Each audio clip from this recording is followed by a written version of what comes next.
Tiago, capítulo 1. Eu, Tiago, servo de Deus e do Senhor Jesus Cristo, envio saudações a todo o povo de Deus espalhados pelo mundo inteiro.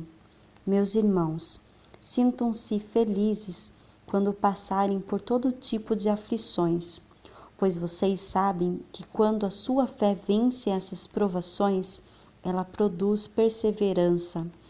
Que essa perseverança seja perfeita, a fim de que vocês sejam maduros e corretos, não falhando em nada. Verso 5. Mas, se alguém tem falta de sabedoria, peça a Deus, e Ele a dará, porque é generoso e dá com bondade a todos. Porém, peçam com fé, e não duvidem de modo nenhum, pois quem duvida é como as ondas do mar, que o vento leva de um lado para o outro. Verso 7.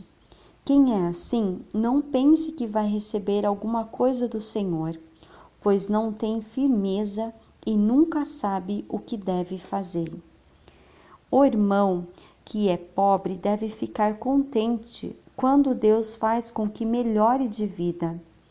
E quem é rico deve sentir o mesmo quando Deus faz com que piore de vida, pois quem é rico desaparecerá como a flor da erva no campo.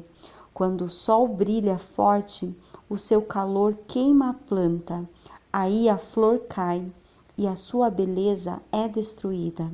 Do mesmo modo, quem é rico será destruído no meio dos seus negócios. Verso 12. Feliz é aquele que nas aflições continua fiel, porque depois de sair aprovado dessas aflições, receberá como prêmio a vida que Deus promete aos que o amam. Quando alguém for tentado, não diga: esta tentação vem de Deus, pois Deus não pode ser tentado pelo mal, e Ele mesmo não tenta ninguém. Verso 14. Mas as pessoas são tentadas quando são atraídas e enganadas pelos seus próprios maus desejos.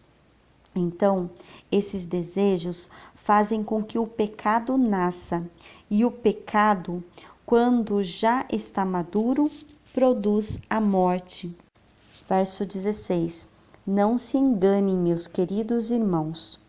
Tudo de bom que recebemos e tudo o que é perfeito vem do céu, vem de Deus, o Criador das luzes do céu. Ele não muda, nem varia de posição, o que causaria a escuridão. Pela sua própria vontade, ele fez com que nós nascêssemos por meio da palavra da verdade, a fim de ocuparmos o primeiro lugar entre todas as criaturas. Verso 19. Lembrem disso, meus queridos irmãos. Cada um esteja pronto para ouvir, mas demore para falar e ficar com raiva, porque a raiva humana não produz o que Deus aprova, portanto, deixem todo o costume imoral e toda a má conduta. Aceitem com humildade a mensagem que Deus planta no coração de vocês, a qual pode salvá-los. Não se enganem, não sejam apenas ouvintes dessa mensagem, mas a ponham em prática. Verso 23. Porque aquele que ouve a mensagem e não a põe em prática é como uma pessoa que olha no espelho e vê como é. Dá uma boa olhada, depois vai embora e logo esquece a sua aparência. Verso 25. O Evangelho é a lei perfeita que dá liberdade às pessoas. Se alguém examina bem essa lei e não a esquece, mas a põe em prática, Deus vai abençoar tudo o que essa pessoa fizer. Alguém está pensando que é religioso? Se não souber controlar a língua, a sua religião não vale de nada. e ele está enganando a si mesmo. Para Deus, o Pai, a religião pura e verdadeira é esta: ajudar os órfãos e as viúvas nas suas aflições, e não se manchar com as coisas más deste mundo. Amém? Tiago, capítulo 2. Meus irmãos, vocês que creem no nosso glorioso Senhor Jesus Cristo, nunca tratem as pessoas de modo diferente por causa da aparência delas.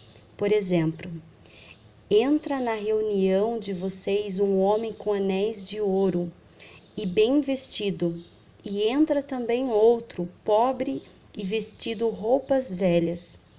Digamos que vocês tratam melhor o que está bem vestido e dizem: este é o melhor lugar, sente-se aqui. Mas dizem ao pobre: fique de pé, ou sente-se aí no chão perto dos meus pés. Verso 4.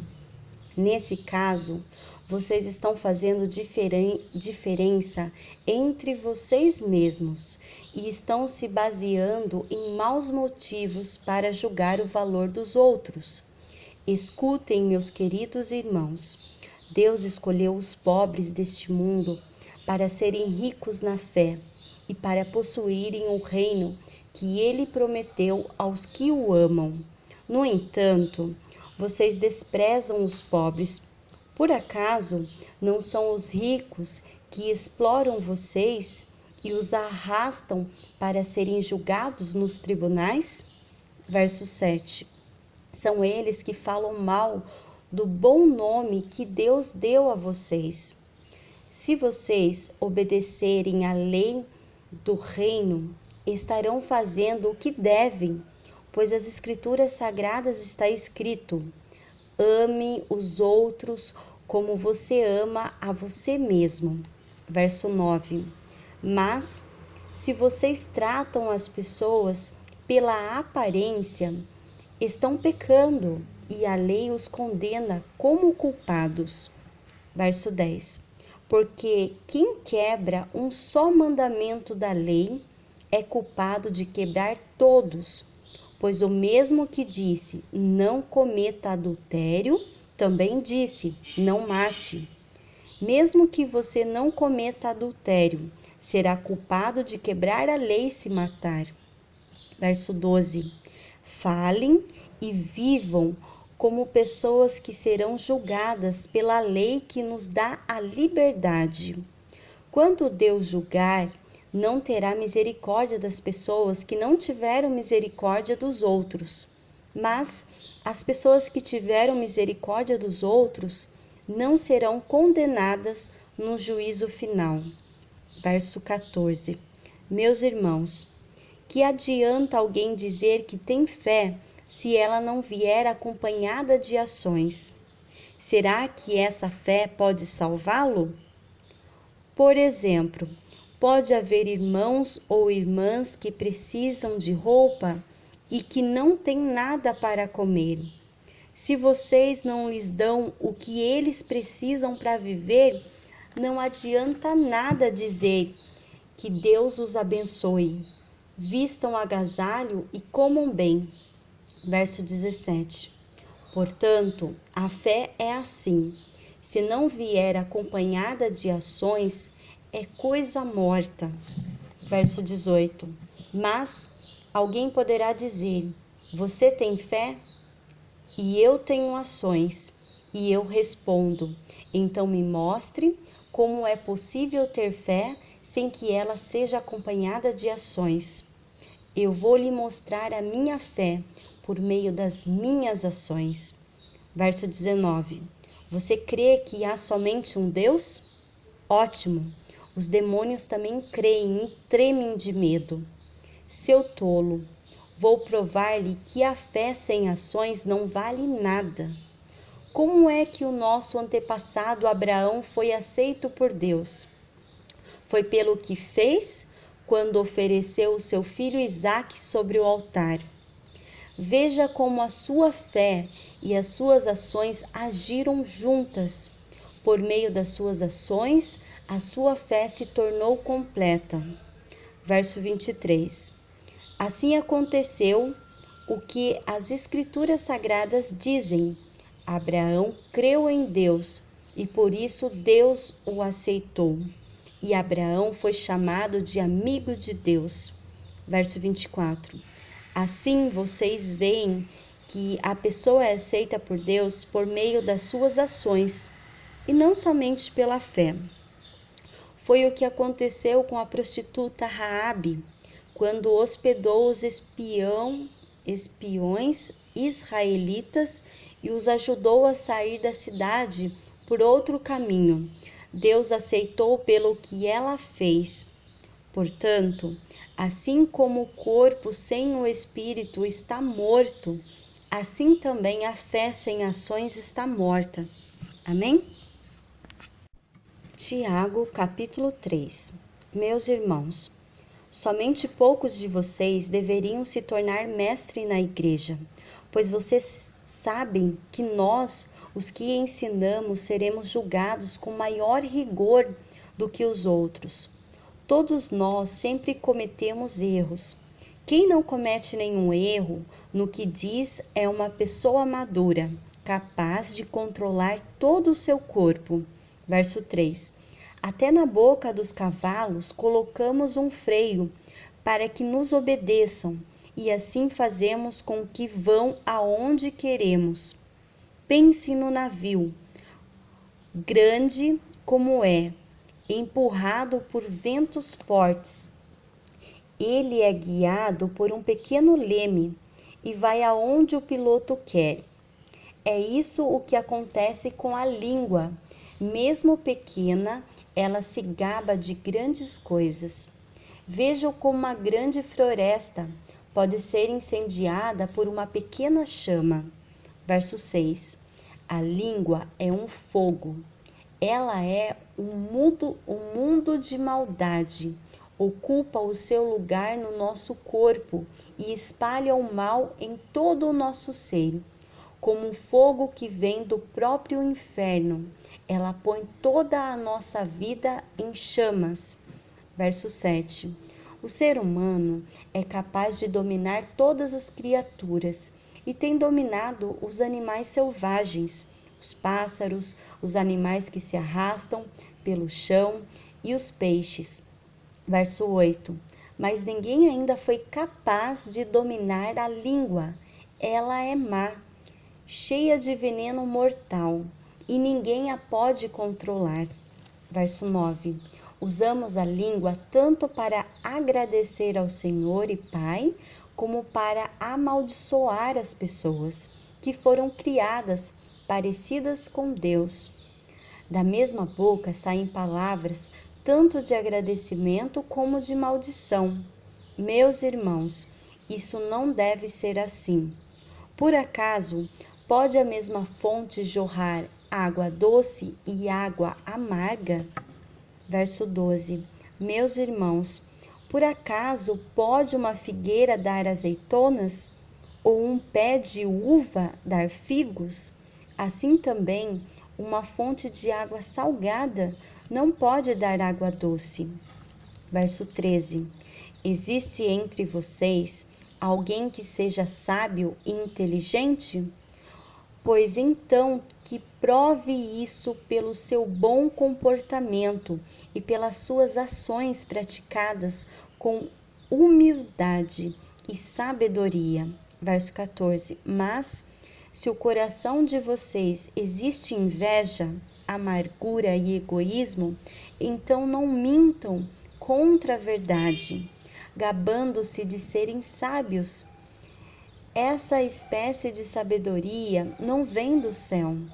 Ela é deste mundo, é da nossa natureza humana, ela é diabólica. Pois onde há inveja e egoísmo, há também confusão e todo tipo de coisas más. A sabedoria que vem do céu é antes de tudo pura e é também pacífica, bondosa e amigável. Ela é cheia de misericórdia produz uma colheita de boas ações, não trata os outros pela aparência e é livre de fingimento. Verso 18. Pois a bondade é a colheita produzida pelas sementes que foram plantadas pelos que trabalharam em favor da paz. Amém? Tiago, capítulo 4. De onde vêm as lutas e as brigas entre vocês? Ela vem dos maus desejos que estão sempre lutando dentro de vocês. Vocês querem muitas coisas, mas como não podem tê-las, estão prontos até para matar, a fim de consegui-las. Vocês as desejam ardentemente, mas como não conseguem possuí-las, brigam e lutam. Não conseguem o que querem porque não pedem a Deus. Verso 3. E quando pedem, não recebem porque os seus motivos são maus. Vocês pedem coisas a fim de usá-las para os seus próprios prazeres. Verso 4. Gente infiel. Será que vocês não sabem que ser amigo do mundo é ser inimigo de Deus? Quem quiser ser amigo do mundo se torna inimigo de Deus. Não pense que não quer dizer nada esta passagem da Escritura Sagrada. O Espírito que Deus pôs em nós está cheio de desejos violentos. Verso 6. Porém, a bondade que Deus mostra é ainda mais forte, pois as Escrituras Sagradas dizem: Deus é contra os orgulhosos, mas é bondoso com os humildes. Verso 7. Portanto, obedeçam a Deus e enfrentem o diabo, que ele fugirá de vós. Cheguem perto de Deus e ele chegará perto de vocês. Lavem as mãos, pecadores, limpem o coração, hipócritas. Fiquem tristes, gritem e chorem. Mudem as suas risadas em choro e sua alegria em tristeza. Verso 10. Humilhem-se diante do Senhor e eles o colocará numa posição de honra. Verso 11. Meus irmãos, não falem mal uns dos outros. Quem fala mal do seu irmão em Cristo ou o julga, está falando mal da lei e julgando-a, pois se você julga a lei, então já não é uma pessoa que obedece à lei, mas é alguém que a julga. Verso 12. Deus é o único que faz as leis e o único juiz. Só Ele pode salvar ou destruir. Quem você pensa que é para julgar os outros? Verso 13. Agora escutem vocês que dizem: hoje ou amanhã iremos a tal cidade e ali ficaremos 1 ano fazendo negócios e ganhando muito dinheiro. Verso 14. Vocês não sabem como será a sua vida amanhã, pois vocês são como uma neblina passageira que aparece por algum tempo e logo depois desaparece. O que vocês deveriam dizer é isto: se Deus quiser, estaremos vivos e faremos isto ou aquilo. Verso 16. Porém, vocês são orgulhosos e vivem se gabando. Todo esse orgulho é mau. Portanto, comete pecado a pessoa que sabe fazer o bem e não faz. Amém? Tiago, capítulo 5. Agora, ricos, escutem, chorem e gritem pelas desgraças que vocês vão sofrer. As suas riquezas estão podres e as suas roupas finas estão comidas pela traça. O seu ouro e a sua prata estão cobertos de ferrugem, e essa ferrugem será testemunha contra vocês, e como fogo comerá o corpo de vocês. Nestes últimos tempos, vocês têm amontoado riquezas. Verso 4. E não têm pago o salário das pessoas que trabalharam nos seus campos. Escutem as suas reclamações. Os gritos dos que trabalharam na colheita têm chegado até os ouvidos de Deus, o Senhor Todo-Poderoso. Verso 5: Vocês têm tido uma vida de luxo e prazeres aqui na terra. Estão gordos, com gado pronto para o matadouro. Vocês têm condenado e matado os inocentes, e eles não podem fazer nada contra vocês. Verso 7. Por isso, irmãos, tenham paciência até que o Senhor venha. Vejam como um lavrador espera com paciência que a sua terra dê colheitas preciosas. Ele espera pacientemente pela chuva do outono e da primavera. Vocês também precisam ter paciência. Não desanime, pois o Senhor virá logo. Verso 9. Irmãos, não se queixem uns dos outros, para não serem julgados por Deus. O juiz está perto, pronto para vir. Lembrem dos profetas que falaram em nome do Senhor e os tomem como exemplo de paciência nos momentos de sofrimento. Verso 11. E nós achamos que eles foram felizes por terem suportado o sofrimento com paciência. Vocês têm ouvido a respeito da paciência de Jó e sabem como no final Deus o abençoou, porque o Senhor é cheio de bondade e de misericórdia. Verso 12. Acima de tudo, meus irmãos, quando vocês prometeram alguma coisa, não jurem pelo céu, nem pela terra, nem por nada mais. Digam somente sim quando for sim e não quando for não, para que Deus não os condene. Verso 13. Se algum de vocês está sofrendo, ore. Se alguém está contente, cante hinos de agradecimento. Se algum de vocês estiver doente, que chame os presbíteros da igreja para que façam orações e ponham azeite na cabeça dessa pessoa em nome do Senhor. Verso 15. Essa oração feita com fé salvará a pessoa doente. O Senhor lhe dará saúde e perdoará os pecados que tiver cometido. Portanto, confesse os seus pecados uns aos outros e façam oração uns pelos outros, para que vocês sejam curados. A oração de uma pessoa obediente a Deus tem muito poder. Verso 17. O profeta Elias era um ser humano como nós. Ele orou com fervor para que não chovesse, e durante 3 anos e meio não choveu sobre a terra. Depois orou outra vez, e então choveu, e a terra deu a sua colheita. Verso 19. Meus irmãos, se algum de vocês se desviar da verdade e outro o fizer voltar para o bom caminho, lembrem disso. Quem fizer um pecador voltar do seu mau caminho, salvará da morte esse pecador e fará com que muitos pecados sejam perdoados. Amém?